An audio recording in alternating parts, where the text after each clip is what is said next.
So anyway, good morning, everybody. Hope you had a good New Year's. I'm sure that you're all ready to rock and roll going into the new year. Most of you were rock and rolling closing out last year, so that's good for you guys. Except for Ron, who's over there. Oh, you're back now. I can see your flag in the back, but I'm sure you had a great time. Anyway, so a lot of things happened obviously over this past year, and the form revisions just keep coming. And they haven't stopped yet. I'll just let you know that right off the bat. We will see additional revisions throughout the year. The Department of Justice won't let up on things now that they've found out that they can somehow get involved. And California is trying to do all they can to protect us. That's who our main defense system is the California Association of Realtors and their attorneys that are in place. It's a lot easier just letting things happen through them than it is to fight it on our own. So that being said, the forms will continue to revise. We went through all of the revisions in August when they came about. And since then, there's been some additional changes. And that's what we're going to talk about today. We've got about an hour to do this. And so what I would recommend, and I don't get offended if somebody stops me at a specific spot.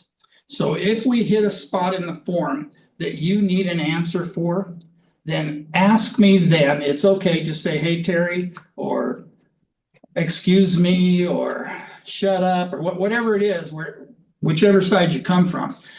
Anyway, I will stop talking, but make sure that whatever it is that you stop me on, that we are referring to that. Don't ask me about hypotheticals. Don't ask me about what ifs. Don't ask me about those kind of things, because there's a million what ifs and a million hypotheticals. And we do not want to get into that. Just stop me. We'll refer to it. Jackie is going to be on here somewhere. I don't see her picture yet, but I'm sure she's there. Are you there, Jackie? I'm here, Terry. Oh, good, good, good. It's good to see you. Pretty in red. Good to see you also. And so anyway, I'm going to talk for a while. And Jackie's going to kind of interrupt, I think. Of course, that's what I do. She's pretty good at that. I've noticed that over the time. And we'll flip some time over to Jackie here in a few minutes, and then I'll interrupt. So it'll be kind of good. But we're going to break this down into the main forms that we deal with. Since we only had an hour to dedicate to this, we wanted to go over the main forms that you guys are dealing with, hopefully already this year. And the first revision that we're going to talk about has to do with the residential listing agreement. And I just want to cover this from the start just for a minute, but we're not going to go through the entire agreement, only things that are important and things that may have had a change or two. Now, earlier, we did some training classes in our contracts classes that had these redlined and things when they were still evaluating. Well, this is not the redline version because the changes have been made. Anybody who has pulled up a residential listing agreement since about December 15th-ish has pulled up this. So there's no red line versions anymore for me to go over. But I just want to touch on a couple of things that people seem to have some issues with.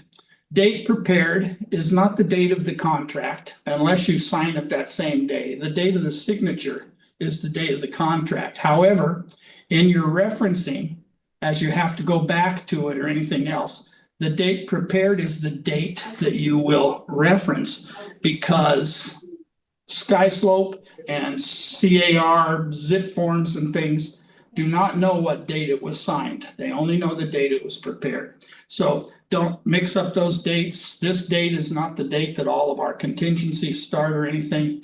This is the date it was prepared. I could prepare a listing agreement today for something that I'm not going to go to until Saturday or something, but it's still prepared today. Obviously, the name and our name and the address, all those things, none of those things changed. A couple of things that you need to be aware of here. The listing period, and this one's on here for 6 months and 2 days. This is just a personal thing with me. I like to go to the end of the month where I took the listing. And the reason I like to do that is because there are all these expired listings, people and things that they don't know necessarily when things expire, but they do know when it was listed. And so they will look at things and they'll say, oh, it was listed the 28th, so it's going to expire the 28th, so I'm going to be on the phone the 29th. And I still have a couple of days to get it extended if I waited that long. Hopefully I didn't, but notice that it says here not to exceed 24 months. And I'm not, hopefully we're not going to take listings that take 24 months to sell, but we do have sometimes land listings or something else that takes that long. Maybe some kind of a some kind of a 4-unit residential or something that might take a little longer.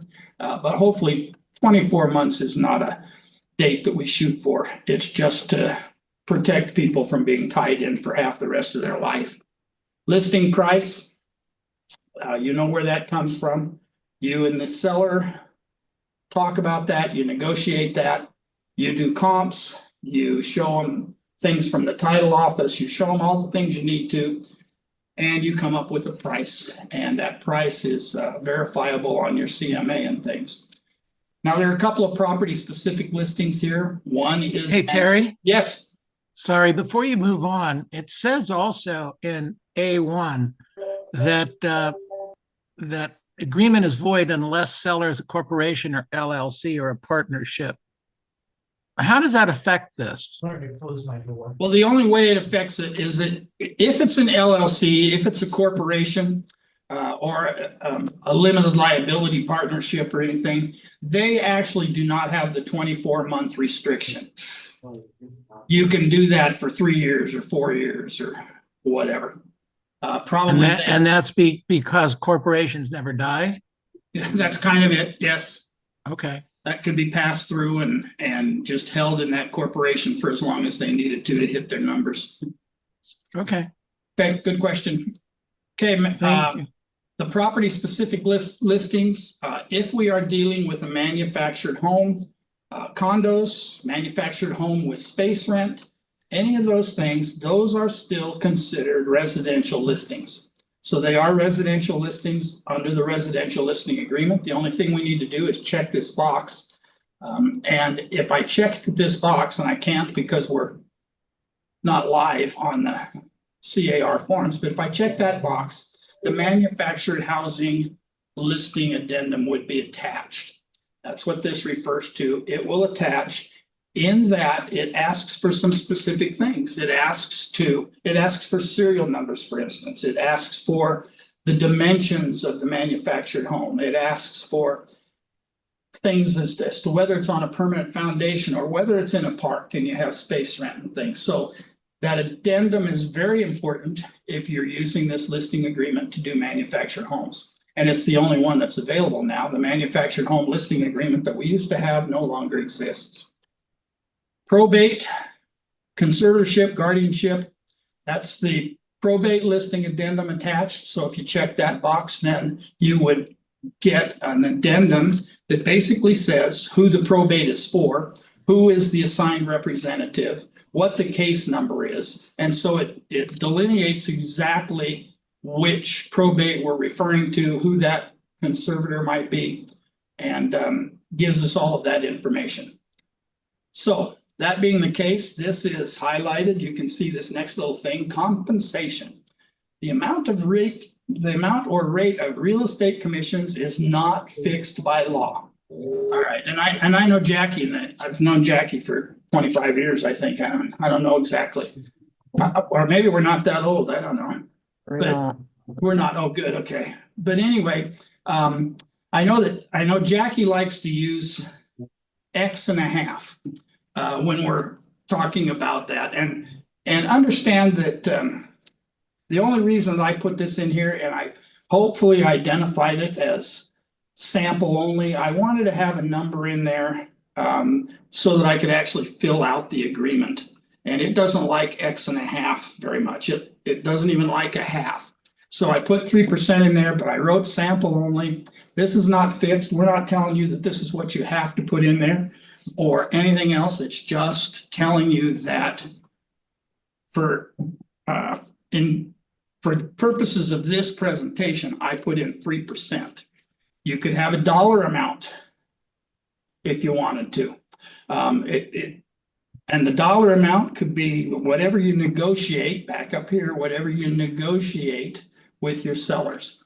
And this was added on here, broker created compensation schedule. And a broker, as a brokerage, we don't have a broker created compensation schedule.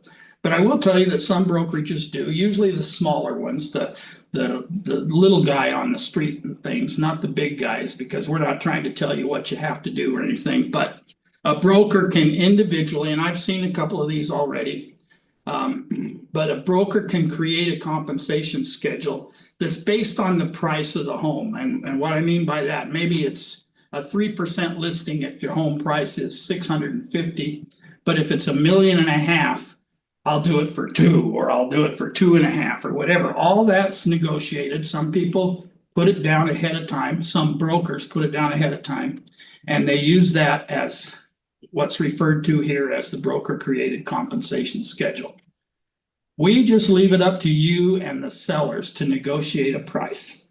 And that is, that's the best way to do it, I think. I don't know why you would do anything different. Although I have an attorney friend who has an extremely expensive home, and he said that he would never pay a broker as much as we want, because he knows that we do the same amount of work for him as we do for somebody who has a $300,000 home. And we know that's not true, but that's the way attorneys view it sometimes. So anyway, additional compensation. And this is additional compensation to the sellers. And notice it's to the seller's broker if a buyer is unrepresented. Can we take offers from unrepresented buyers? Yes, we can.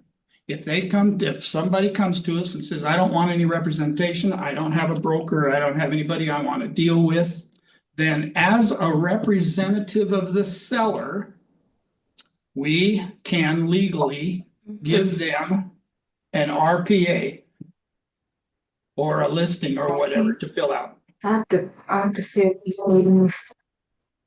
Nancy, are you asking a question, or are you just not muted? Okay.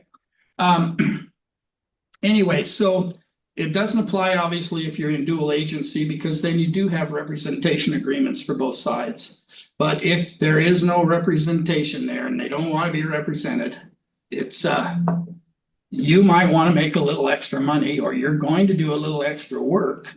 And so that is what this extra amount is for. Again, it's a negotiable amount. And I just threw 1% in there. Maybe it's 2, maybe it's 1.5, maybe it's whatever. It's a negotiable amount. I can't impress that enough upon you that that's not an exact number. But if I'm going to represent my seller correctly, I still need to get all the forms filled out. I still need to get everything signed. I still need to do all of the things that are mandatory, the things that are the TDS and the NHD and the thing. I still have to get all of those signed by the other party. So there is a percentage of my work and my time that's going to be devoted to having this unrepresented person fill out all the proper paperwork. But I'm doing it as a representative of my seller, okay? Continuation of right to compensation for broker identified. And I just, again, this is a negotiable amount, or this is a negotiable amount of days. I put 30 calendar days, and this could be, I think, Jackie, when we were talking the other day, what were your thoughts on I that? felt that, yeah, at least 120 days, because it's easy for them to wait around and, 30 days to go maybe directly to the seller or through another agent. So to protect yourself, I added 120. That makes it worth coming back to me. Okay, and you understand what that is, I hope, but the continuation period, I have a listing agreement here, and somewhere up here, it told me the day that it was going to expire. And And just so- to add on, you also have Yeah. to put the seller on notice of those buyers that may be presenting another offer. So you, not only do you give 120 days, you also add to that a list of the buyers that are excluded from some other broker coming in with. Okay, thank you. And you understand what that continuation is, that 30 days, 120 days, 90 days, whatever days you guys put in there and agreed to. That just means that if somebody that I showed the property to, or during the time that it was actually listed, then it protects me a little bit beyond that, however many days, 30 days or 120 days or whatever. It protects me a little beyond that if that person comes to the table. That person that I showed the property to, that person that I have had broker involvement with, comes to the table with somebody else or with an unrepresented buyer on their own. So that's what it is trying to accomplish. Terry, this is Tess. Yes. I have a quick question. Tess. So at what point do you need to submit the list? Is it 3 days before expiration? Or 5 days before expiration? Or how does that work? Because Yeah, I think what you said there at first, Tess, is probably the right thing. More than likely, you'll be giving them new names as things evolve. But I would say that at the very least, before it expires, if they decide not to relist with you or not to extend with you, then I would give them a list of the people that this sentence applies to. days before or 5? Yeah. Thank you. Yeah, don't try to do it after the fact, because then you're out of contract and nobody will believe anything. All right, so we all understand included and excluded items and things. That's nothing different. This is different. All right, in the past, we have had a listing agreement, and we have had, in fact, we taught it and preached it and tried to get everybody involved in the MLSA, Multiple Listing Service Addendum.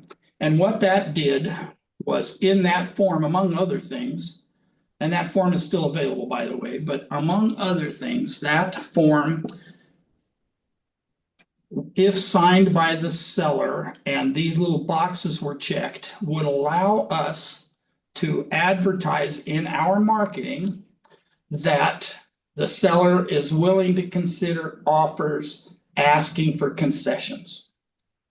Okay, so that part has been taken out of that MLSA.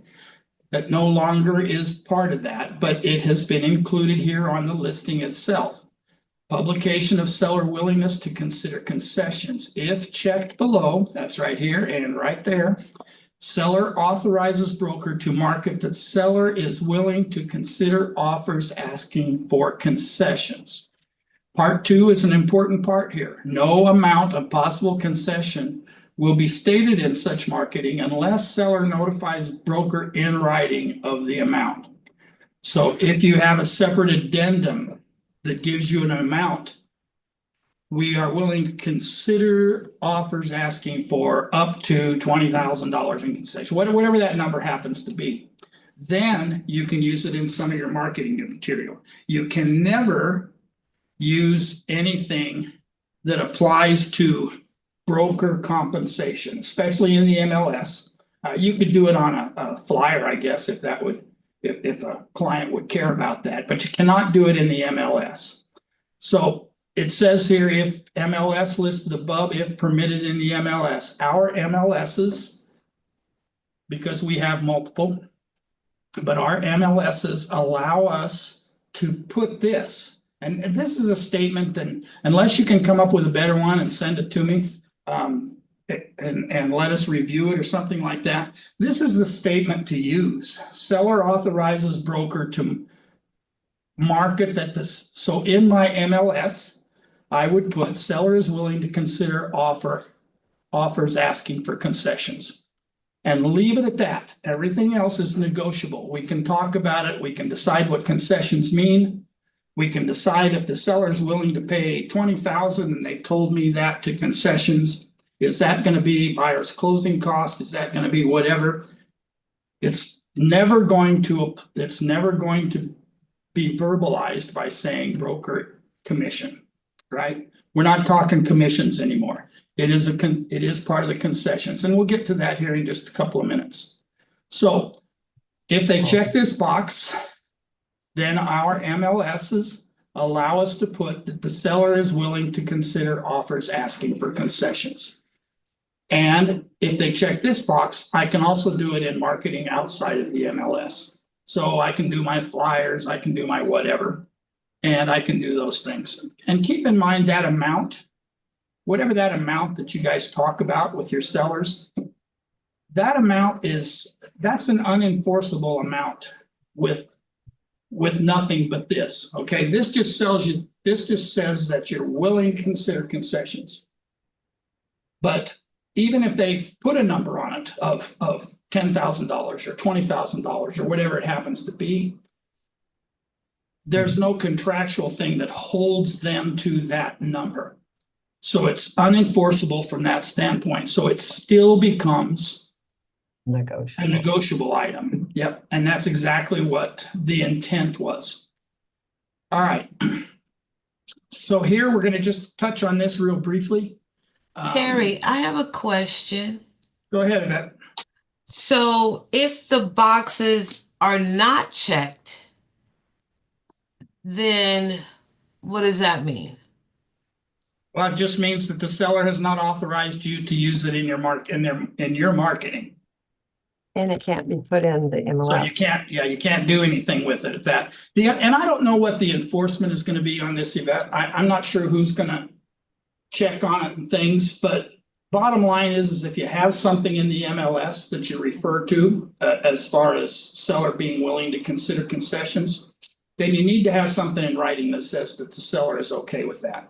And the MLS does have the authority to call you and say, hey, that says here that you're willing to consider concessions. Can you send us over the form that says that that is accurate? And they have the right to do that anytime they want.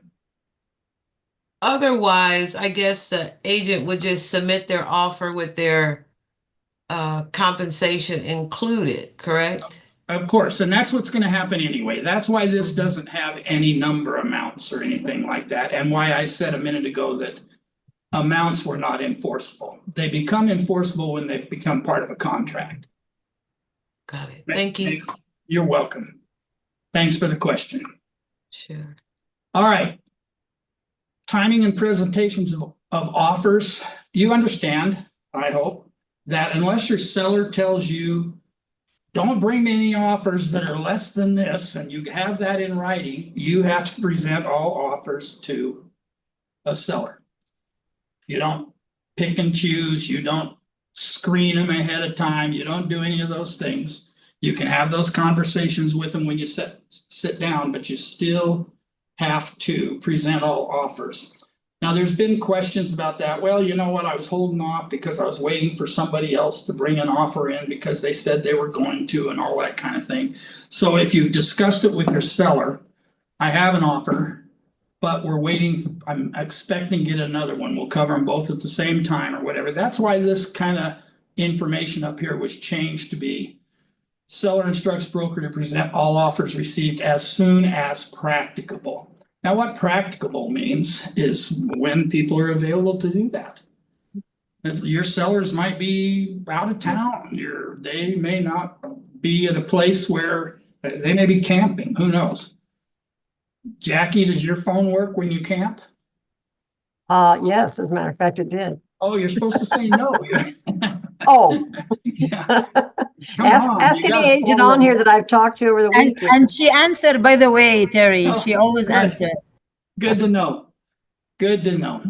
All right. So anyway, as soon as practicable. So you decide that with your seller and things, but let them know that you have that offer and things in place. Or if they give you a specific time, you know, we have this property that's just a dynamite price and we received 5 offers on it and everybody's waiting in line for an answer and things. I don't know why you would fill out this part of it ahead of time, because who knows when the offers are going to come in. But somebody in legal decided that this was something that should be put in there.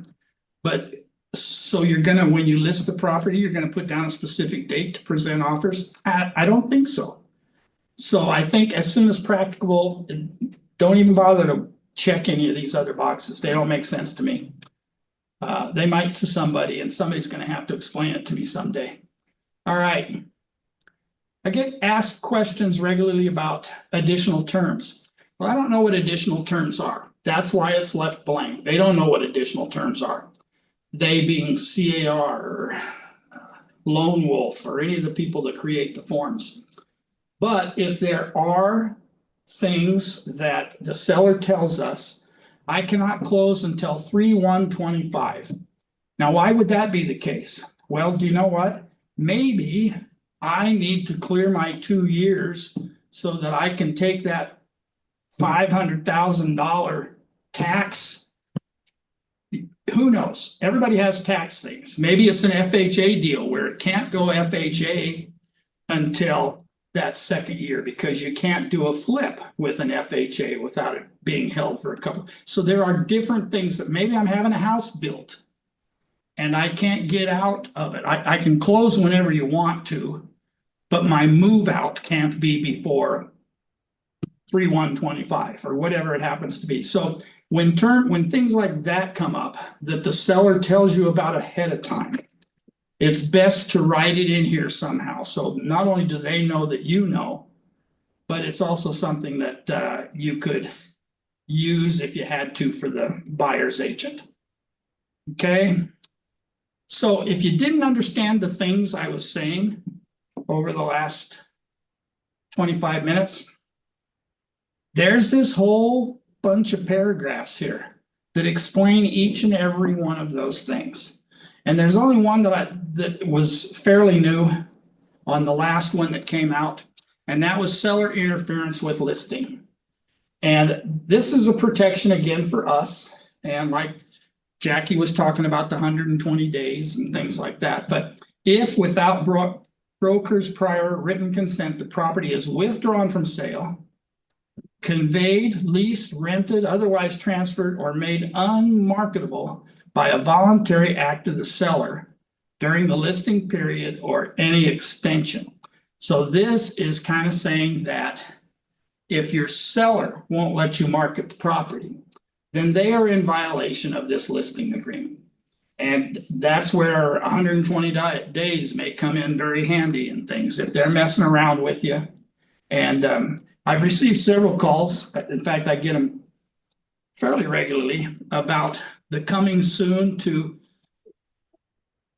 you're on coming soon. Coming soon allows you 21 days, but the people are taking longer to get work done and they want to know what they can do at that point in time and things. So anytime your opportunity to sell the property becomes interfered with, then you may have recourse. And I'm not saying you will. Most of the time we don't. It's not like you're not going to sue your client. It's not very good for referrals. Just thought I'd throw that in there. But there's a possibility. There's a possibility that you've been damaged enough that makes sense. So the rest of this just explains the things that I just explained. And I don't know if anybody has any questions on what we've covered. The last little deal here is that people misunderstand the unrepresented buyer. And this just goes to, and I mentioned it a few minutes ago, but this goes to further clarify. If a buyer is interested in viewing seller's property as not already represented by a real estate broker, and such buyer refuses to be represented by a broker, seller, we're talking to the seller here, seller authorizes broker to obtain a signed document from such a buyer, and that's the BNA, and it's the buyer non-representation agreement. And so if they sign that, then they don't have to be represented, but we still, like I said before, we still, as a representative of the seller, make sure that they have the paperwork that they need to. That's why we like that little extra percentage if we're handling things. And this, we talked about real briefly when we talked about concessions. This is a breakdown. This has been added. This is a breakdown of the concessions. Concessions are monetary payments that a seller agrees to contribute towards buyer's expenses. All right, so what are your buyer's expenses? Well, they could be lender expenses, they could be whatever, but they also could be buyer broker compensation. Concessions may include, but are not limited to, And it goes through all those things that I just said, and I highlighted on here buyer broker compensation because concessions can go to that. They just have to be negotiated accordingly. All right.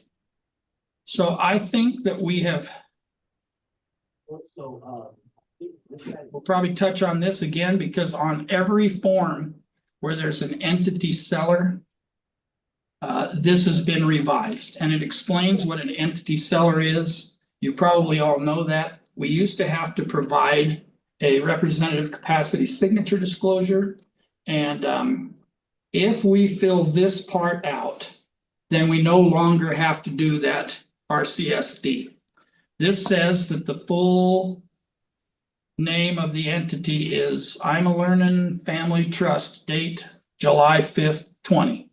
Okay, so that tells us what the entity is. And then for purposes of this agreement, when the name described below is used, it shall be deemed to be the full entity name. So you don't have to rewrite I'm a Learning Family Trust, date 7/5/20 anymore. You just put whoever the authorized seller is. And I left it blank here, but on the end of it, but I'm a Learning, and it wouldn't hurt to just note what they actually are. Successor trustee, executor, power of attorney, POA, those kind of things, whatever it happens to be that they are, it doesn't hurt, even though it is identified up here, and this person is the seller. So when you actually write your agreements up, this is the seller. Make sense? This is the multiple listing service addendum. And this is still in there. So we still have this will still print out when it prints out the disclosure regarding agency relationships and possible representation of more than one buyer or seller and fair housing things. This will print out as part of that. And the reason it does, I told you earlier that they took the part out where the seller has to check those little boxes. Used to be on page 2, paragraph 5B, and you check those little boxes down there that said that you could talk about the seller being willing to consider offers, asking for concessions. This just goes a little further. This eliminates that part, but it does say a couple of other things. And one of the things is the impact of opting out of the MLS. And this kind of goes, it's like, well, what does the MLS do? Well, okay, so here's some of the things it does. For one thing, it tells all the other real estate agents and brokers that conditions and things like that. And the other thing it does, and this is the most important thing that it does, is this is added in there to replace a form. I know you didn't think a form would ever be eliminated. But the SELM, which is a seller exclusion from listing, okay, that has been eliminated. And it has been moved here where it says seller instructs broker to exclude the property from dissemination by the MLS. All right, so you check that box and that's telling you that I don't want it put on the MLS. Well, that's hopefully after we read through this with them to tell them the advantages of the MLS. And then this box is checked and it says, no, you can't. I don't want it on the MLS. Or A, to begin marketing the property to the public, including through the MLS on such and such a date, whatever that given date is. So you've talked about it. I'm going to list it Saturday, but we're having some painting done the following week. So I don't want to list it until the 20th or something. Okay, so that's when we begin marketing the property. And this box, not to market the property to the public during the listing period unless seller gives written instruction otherwise. So they may not want it marketed somehow. I know that sounds strange. I want to sell my house, but don't market it. You know, so that's a little, it kind of contradicts each other. But I literally have had, and I'm sure anybody who's been in business for a while have had people that says, I don't want to sign up. Well, okay, so I don't want to sign up. So they're telling me I can't do some things to the property. I don't want it in MLS, so I check this box up here. I don't want to market in anything. I don't want signs up. I don't want anything to go on during it. I'm not sure how they're gonna sell it. But they may have their reasons. I've had people that have houses that they have tenants in that they don't want their tenants to know. And so they don't want to sign up out front, but they will let it go in the MLS. So there's all kinds of things that go on in people's minds. None of them are right, none of them are wrong. But with this section here, we replaced the need for the SELM. Is that what you would do if you, is that what you would do if you were registering the property? Yes. You're talking about on the MLS where you click that little register box and then fill that out? Yes. Yeah. Mhm. Yes, because the thing we need to have, and this is an important thing to remember, and the reason that we have all these forms and things is that we don't have anything to do with the property. It's not our property. We're not selling it. We are only facilitating a transaction and what the seller wants to do. So we have to be able to verify and justify what the seller wants to do. So if they want it held off, then they need to sign something that says that, so it protects us down the road. So that somebody doesn't come to you down the road and say, well, why is my property not selling? And you say, well, it's not in the MLS. And Valerie turns around and says, well, you told me not to put it in the MLS. Well, I don't remember that conversation. And so you have this form that you had that conversation that they initial and sign, and so you know, and they know, and it's verifiable to them that we were told not to do that. Make sense? Because it's their house. Jackie, Oh, so my turn? are you ready to talk? No, I'm never ready to talk, but you did a great job. Thank you. Okay, so now we're going to talk just briefly about the residential purchase agreement. And for those of you that are not aware, we change our forms and add forms twice a year, January and June. The next meeting for the forum on forms will be the 15th of this month. So if you have any suggestions about all this nonsense, please let myself know or Terry, and we can get that sent to the forum group so they can help us through this process. As you know, they, like Terry said, they will be changing. I can bet on that 110%. So try and bear with these changes. With the new laws, we're trying to make everything flow a little bit better, but as you know, they like to write out these forms, so it's not always easy. Okay, so we're going to talk about the purchase agreement, and the biggest change in the purchase agreement is on page, well, we'll go over page, I guess, page 1, which was the biggest change there was D2. They really shrunk. Where'd it go? I'm trying to get there. Oh, okay, thank you. Increased deposit. It used to be a lot wordier, but they found that really it was very rare that this increased deposit was ever used. So they shrunk it and added a form. So if you click on increased deposit, it automatically auto-populates that addendum that you'll need. So that made a little more room for other things that they had to address. So going to the really important change, and that would be on page 2 of the contract. And that's G3, where the commissions have always been discussed. You'll see that seller's payment to cover buyer's expenses and cost. So seller's going to credit the buyer, let's say hypothetically $10,000, $20,000. This is where that would be, and that would be used strictly for the purpose of the buyer's closing costs, not compensation. Additional terms. Okay, so G3, okay, G2, additional seller credit terms does not include buyer broker compensation. So for instance, if they wanted them to pay some buy down points or something, that could be in there. But G3 is where they're going to talk about the compensation that's paid to the buyer's broker. Seller payment for buyer's obligation to compensate buyer's broker. Seller agrees to pay out of the transaction proceeds X percentage of the final purchase price, and if applicable, whatever additional fees, if checked, another $500 towards the obligation of buyer to compensate buyer broker. So they may have in there that the agent may want to put in, if they're using a TC and they want to add those fees, that would be where they would add that additional compensation in there, or not.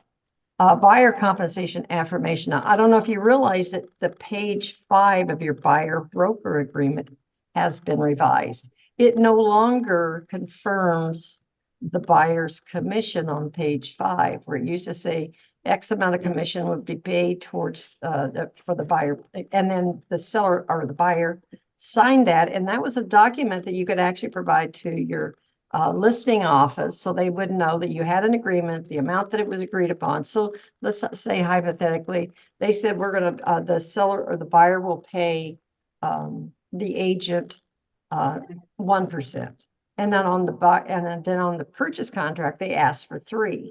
That's, you can't be paid more than what you've already agreed for the buyer on that buyer broker agreement. So it's really important that we have some way of knowing this. I've already talked to forums on that, that it needs to be, we still need some documentation. They're saying it should be confirmed in escrow, but we have in this contract, it's called a residential purchase agreement and joint escrow instructions. So this is really what escrow relies on, is our documentation, not a third party sending it in randomly. So I think we need to have that agreed upon upfront and should be a part of our contracts, but we'll see how that plays out. But for now, we're saying because the buyer affirmatively represents that at the time this offer is made, buyer has a written agreement with a buyer's broker that is valid, covers the property, and provides for compensation for no less than the amount stated above. I don't know why they couldn't put a number in there, and then that way it would be, they have some, escrow would have some kind of documentation. Jackie, does this mean that we don't need the SPBB anymore?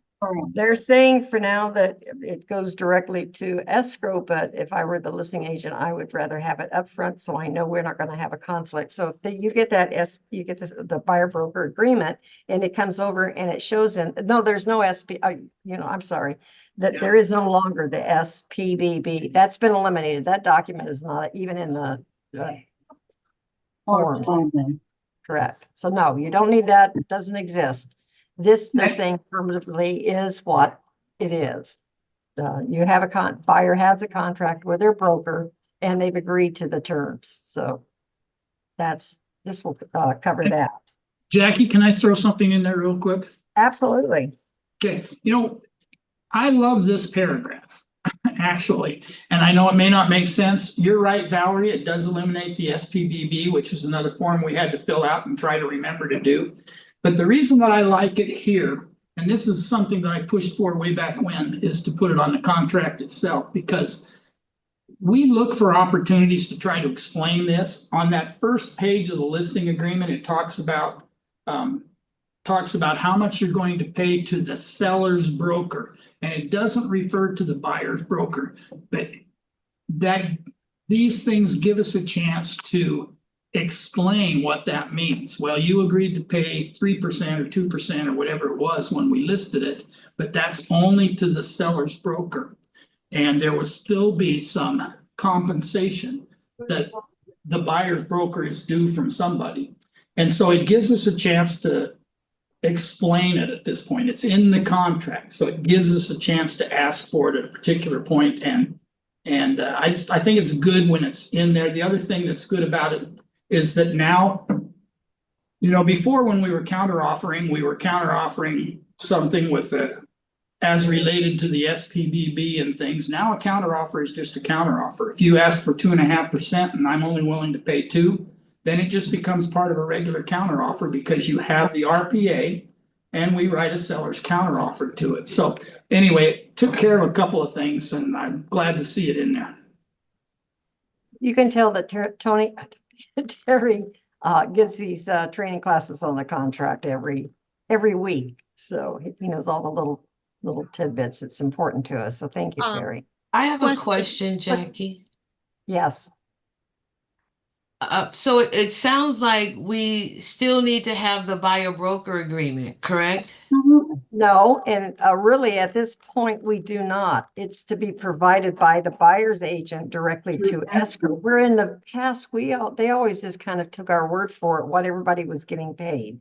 We just told escrow is gonna be this and this. Well, now we have our contract, which spells out what we're willing to pay as a buyer, as a seller. Now the buyer's agent's gonna have to provide to escrow that buyer broker compensation.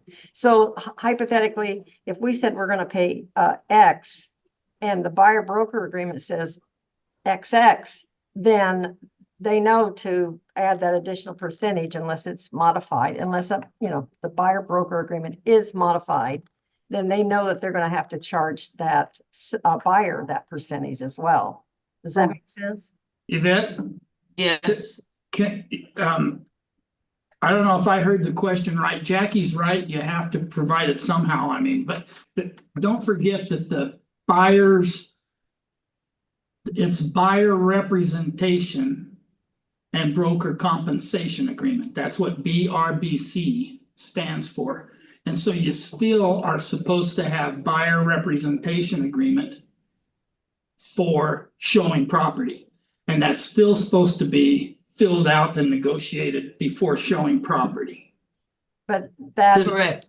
But I guess my question was, well, in my experience, when I get an offer, I would always get the PBB, which I understand is no longer around, Yeah. but also the buyer broker agreement. So And you should know what, I, Yvette, if that's something you want to be a part of your agreement, then yes, to ask for it. They can't decline not presenting it to you. But the way they've structured it for now, they're saying it's okay not to have it. You're not the Okay. police. That goes directly to escrow. Escrow Escrow. then will have instructions on how much the buyer agent is going to pay. If it's more than the seller is paying. the seller? Okay, all right, well, that maybe checks something off my list. I don't have to be bothered with that. Now, they're saying that they don't want to make us the police. Right, So if you didn't do it in a timely manner, it gets caught somewhere, somebody can file a complaint against them and, or, it's a DRE complaint, I guess, or local. But basically, the way the contract reads now is that the buyer affirmatively represents that they have that documentation. And it's not for no less than the amount stated above. So they're already confirming that they have it, they've done that Did part of that it. We amount don't have to provide it. I have a question for you. got it. Yes, Drew. So does that become the default or do you actually have to counter that out? Because if guy comes in a little bit higher, do you have to counter that out or do you Oh, like? yeah, you would, yeah, if someone comes in higher than what your seller is saying, I will pay, or if he says, I'm not paying anything. Certainly, you have the option, you're representing that, if you put in there that we'll consider it, and the buyer seller says, I don't like the offer, it's too low, and I'm not gonna pay commission on top of that. And guess what? Commission is still a word in the dictionary that we can use. They like to refer to it as compensation, but it's not illegal to say commission. So just Thank you. food for thought, but no, count it out. Jackie, Yes, can you put in the MLS on the private remarks, buyer's agents to provide the buyer representation, buyer contract to save some head? absolutely. If that's something that you feel comfortable with having provided as part of your offer, absolutely. Jackie, I have a question. Yes, Can answer. Sorry? It says right here. Jackie? yes, Okay, I had a case last week where the buyer, I was representing the buyer, he signed he agreed to pay 3%.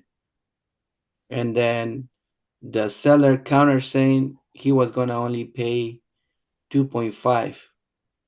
So I told the buyer that he needed to come up with the difference.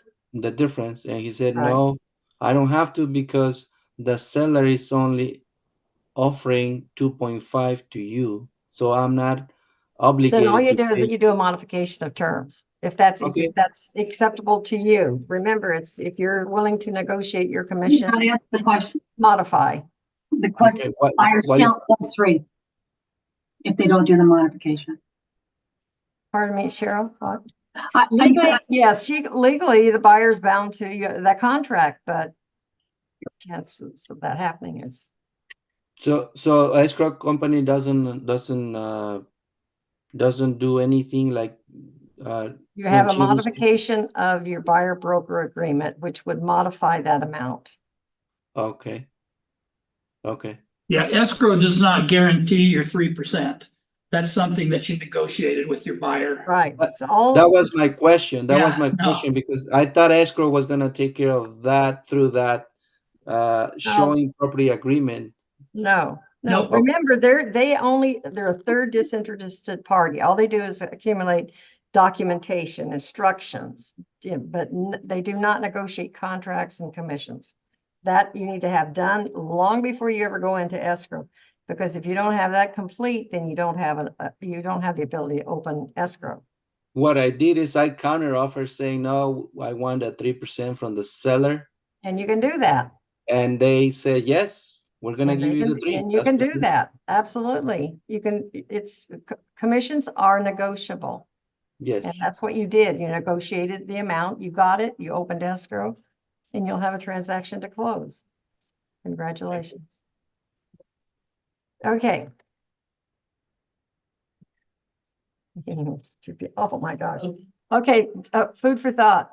I just got a note in front of me from the forms meeting, fortunately, is at 2:00 today. So if you have any suggestions, get them to me right after this. So I can go to the source and see if we can get some of these things cleaned up. Okay, occupied by tenants. C7A if TOPA is not attached. And obviously, if you have tenants in there, you want to X tenant occupied property that has the addendum. So that's pretty clear, I think. Okay. And moving along, we have here additional terms affecting the purchase of the property. The initial deposit, buyer shall deliver deposit directly to escrow. If a method other than wire transfer specified paragraph 3D and such method is acceptable to an escrow holder, then upon notice that from escrow holder delivery shall be by wire transfer. Please remember, just food for thought, if you have, you want to be as the agent, not your TC, not escrow.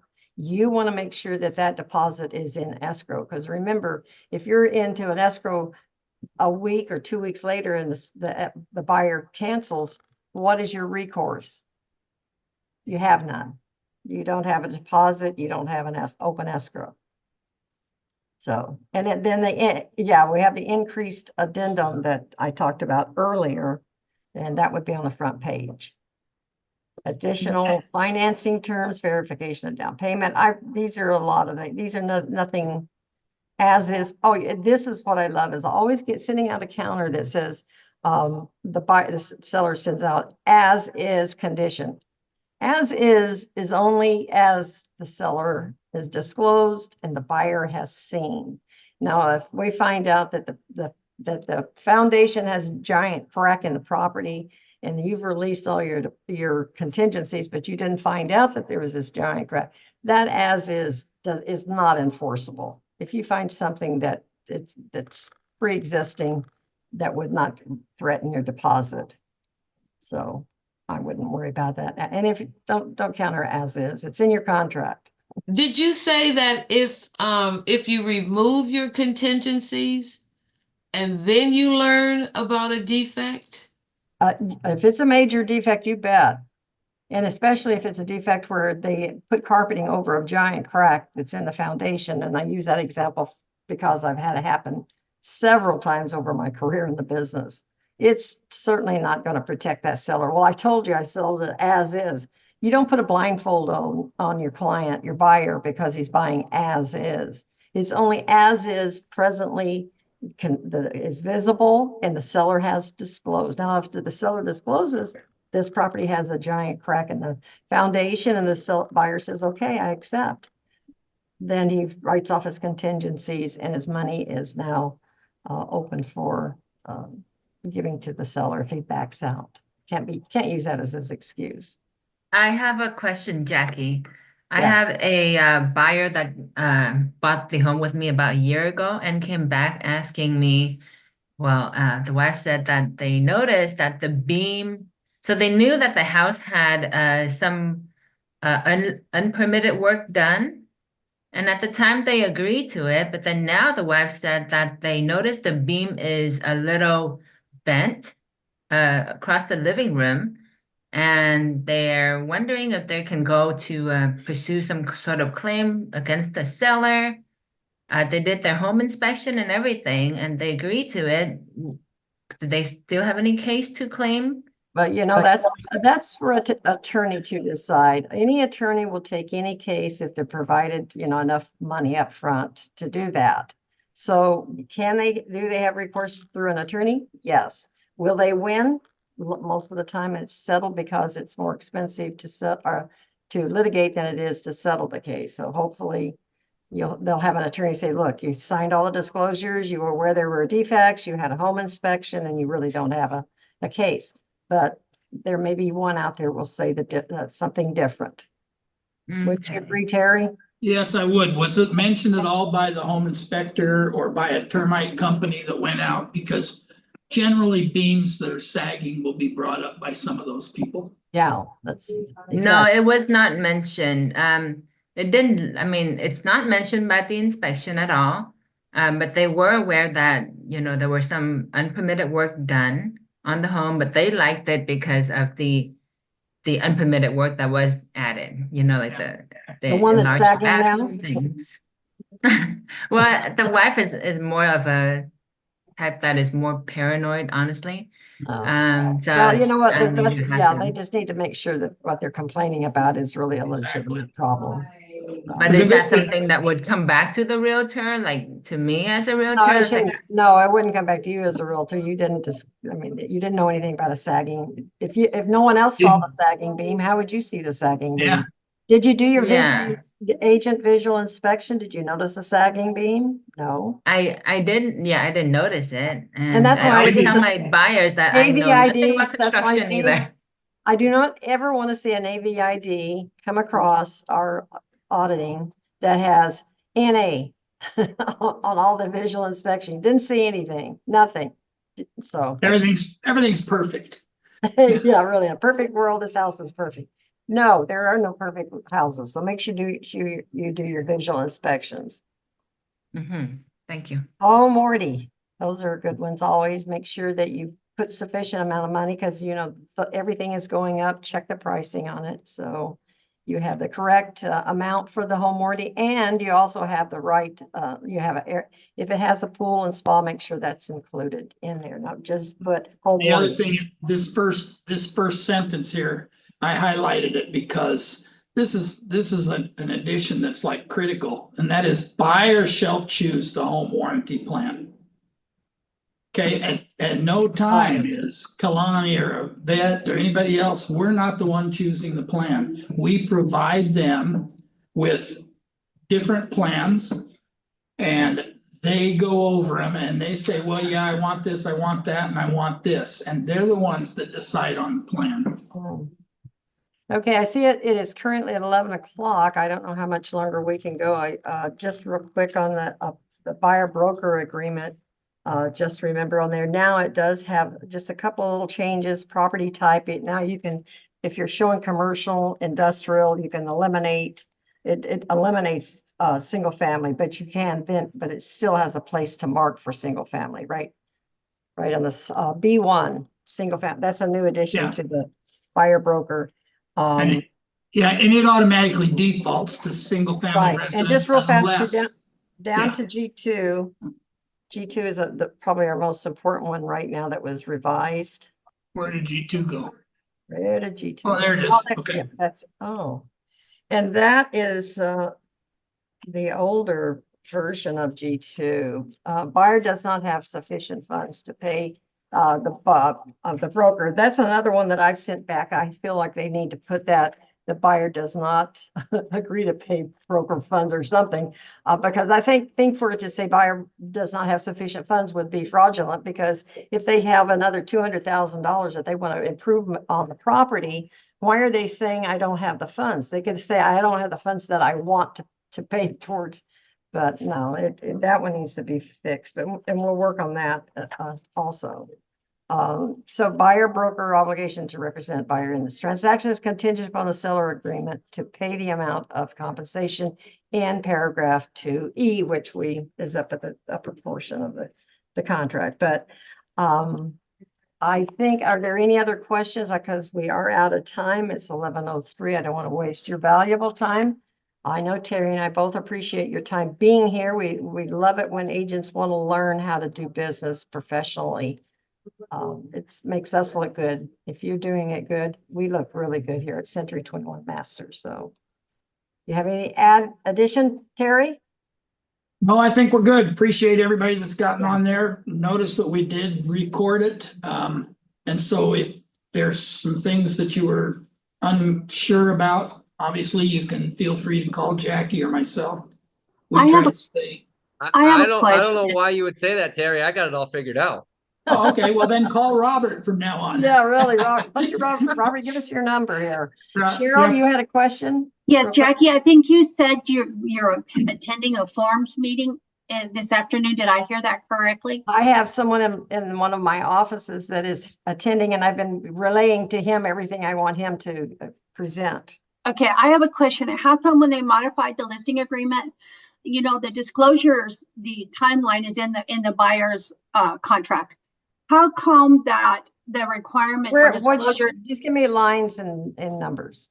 No, I'm asking. What I'm telling you is I'm not seeing it in the listing agreement, the mention where the seller has the responsibility for completing disclosures. It's clearly outlined in the buyer's agreement, but it doesn't make that obligation part of the listing agreement. My question is why? I don't know, but I'll find out for you. How's that? Thank you. All right. Hey, thank you, Jackie and Terry. It was really good. You guys did a great job. Thank you, Thank Debbie. you. Appreciate that. Thanks. Have a great Hope it afternoon. helps. Thank you, Jackie. Thank you, Terry. Reminder, everybody, 12:15, so an hour and 15 minutes.